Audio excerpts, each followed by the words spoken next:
중졸 검정고시 한국사 10. 자, 이제 현대사 역사에 이제 거의 막바지 부분으로 다 왔습니다. 4.19 혁명부터 볼 건데요. 우리나라엔 자랑스러운 민주화 운동의 세 가지 역사가 있어요.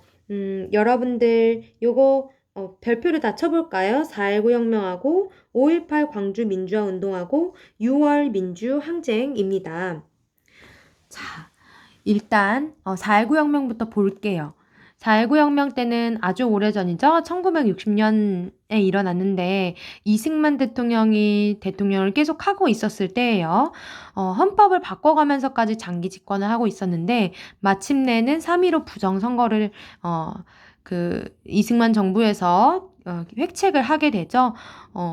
선거에서 이런 일이 일어나면 안 되는데, 3.15 부정선거가 일어나면서, 이 부정선거 반대 시위를 했던 학생이 있어요. 이제 고등학생이죠. 김주열이라는 학생인데, 행방불명이 됐다가 나중에, 최루탄에 맞아서 사망한 시신이, 마산 앞바다에서 떠올리면서 이 혁명이 시작이 됐어요. 부정선거를 원인으로 해서 시작이 됐다. 그리고 이승만 장기 집권에 반대한 민주주의 혁명이었다라는 거 꼭 기억해 두세요.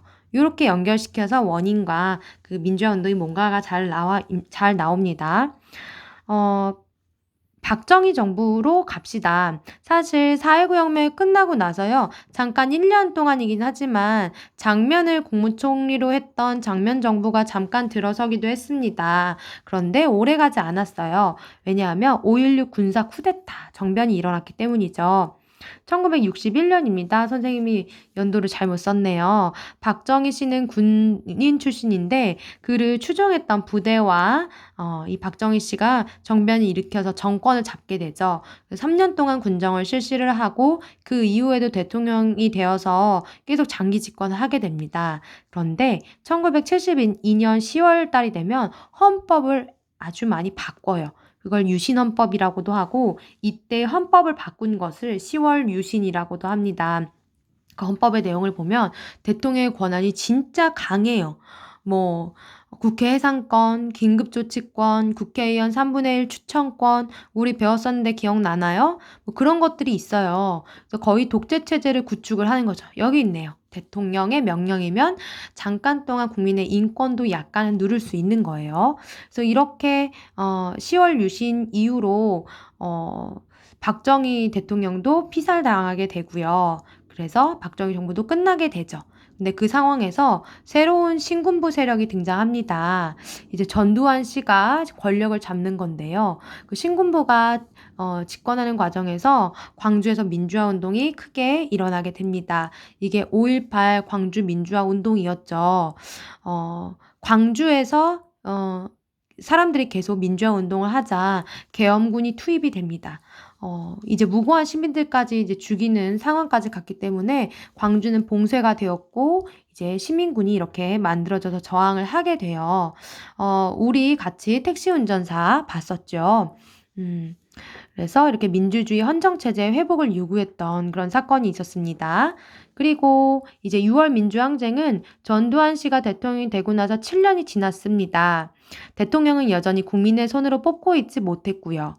그런데 이제 고문 중에 사망한 서울대 학생이 학생의 이제 진실이 알려지게 되면서 이제 전국의 많은 사람들이 정말 3.1 운동 때처럼 쏟아져 나오게 됩니다. 결국에는 6월 민주항쟁의 결과로 대통령을 국민 손으로 직접 뽑게 됩니다. 그걸 직선제라고 해요. 이렇게 알아두길 바라고요. 그 다음 6번 우리나라 너무 중요한 남아있는 과제 통일정책으로 가보도록 하겠습니다. 우리 정부가 계속해서 끊임없이 통일을 하기 위한 노력들을 했다라는 걸 알 수가 있어요.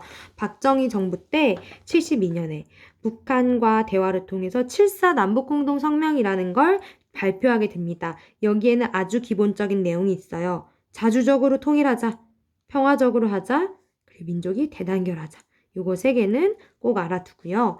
노태우 정부 때는 이제 90년대 초반이라고 할 수가 있는데요. 남북한이 동시에 유엔에 가입했고요. 남북 기본 합의서라는 것도 채택을 해서 더 교류에 박차를 가하게 됩니다. 근데 가장 잘 나오는 정부는 이 김대중 정부 같아요. 별표를 칠까요? 마구마구 막 쳐도 돼요. 한 10개쯤. 자, 김대중 정부 때는 역대로 가장 북한과의 교류나 대화를 많이 시도했었던 것 같아요.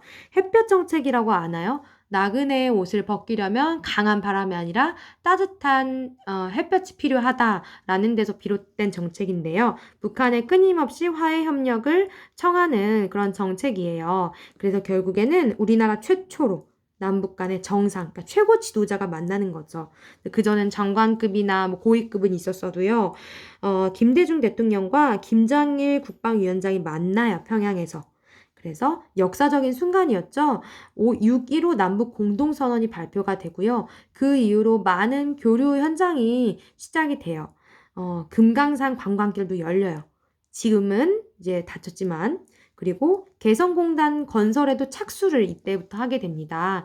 서울과 신의주를 연결하는 기차길도 다시 연결이 되었습니다.